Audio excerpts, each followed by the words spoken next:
My name's Scientist Roger, and I've spent the last 8 years living with a small colony of Mr. Mimes with minimal human contact. The Pokemon Trainer.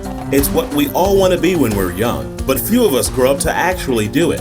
Instead, becoming the men and women that make up our communities. Of course, that doesn't stop us from interacting with Pokemon in all of our daily lives, sometimes in extraordinary ways. Scientist Roger wanted to make a difference, devoting years of his life to studying the Mr. Mime in its natural habitat, observing its behavior in the wild, learning things that will change the way the world looks at this rare psychic Pokemon. That's on this week's Pokemen and Women.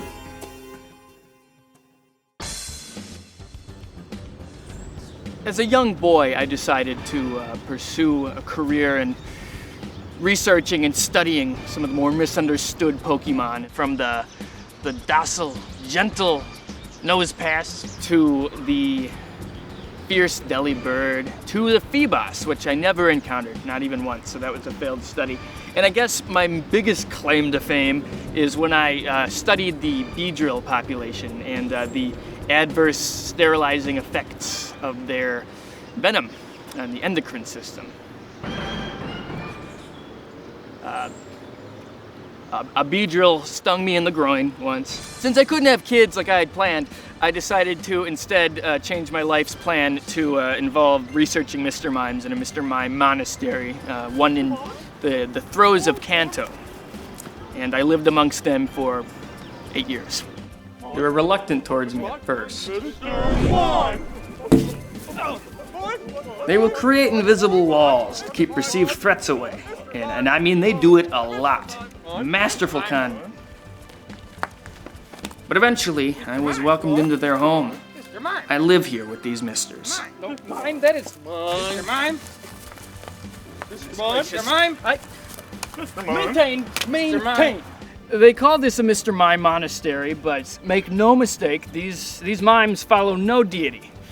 They do, however, adhere to a very specific strain of secular mimeism, wherein they're able to then exploit a massive tax loophole in Kanto, where they get paid just ridiculous sums of cash to just exist here. We can coexist. This Mr. Mime. Mime. was our prescription. Mime. Mr. Mime. Mime. Want those back. Mime. Mr. Mime. Mime. Obviously, they aren't very popular here because of that, and I try to advise them to stay out of the public sphere for that reason. Mr. Mime. There is a very large prejudice here, especially because they can't even argue their case, because all they can say is their name over and over and over. They just Mr. Mime. They just stand there saying Mr. Mime. It's like if I stood here and said Scientist Roger. What's actually very fascinating about this specific Pokemon is they're called Mr. Mime, yes, but half of this species are actually females. Mr. Mime. And it's very tricky to be able to tell the difference between the genders, but the best way to tell if this Mr. Mime is a Mrs. Mr. Mime is to just, I guess, get in there, you know, and take a little peek yourself.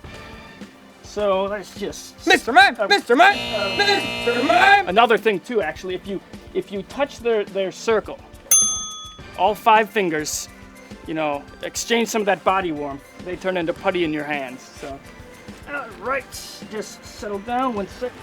Okay, yes, this is indeed the mother of the colony. You know, I've actually recently decided to move out of the Mr. Mime monastery. You know, after 8 years, I've come to this decision. I've actually been staying at the Celadon Hotel, flying back on occasion on my Pidgey. But next week, the Machokes will be coming. They'll be taking my belongings, and I will be gone. Mr. Mime. Hey, Mime. Mr. Mime! Mime. All Mr. Mimes go to bed now. Mr. Mime. Mr. Mime. Who let him go up there? Mr. Mime. You, Mime. Mr. Mime. Mr. Mime. Quite frankly, I found their antics bringing out the worst in me. Mr. Mime. Mr. Mime. Mr. Mime. Mime. Mime. Mr. Mime. Mime, it's time for bed. Come on. Come on, Mr. Mime. Mr. Mime. Mime. Time for bed. Come on, Mr. Mime. Mime. Mime. Mr. Mime. You know, you'd think after 8 years living with these here misters, just dealing with Mr. Mimes all day, I'd have this Pokemon all figured out. Mr. Mime. But riddle me this, Mr. Mime. if their names Mr. Mime. are Mr. Mime, then why do they keep audibly saying their name? Last time I checked, mimes were silent and black and white. Mime. Maybe we should call them, Mr. Clowns. Mr. Clowns! Why do we call them androgynous clown dopes? Mime. Why do we do that? Ah, why do we do that?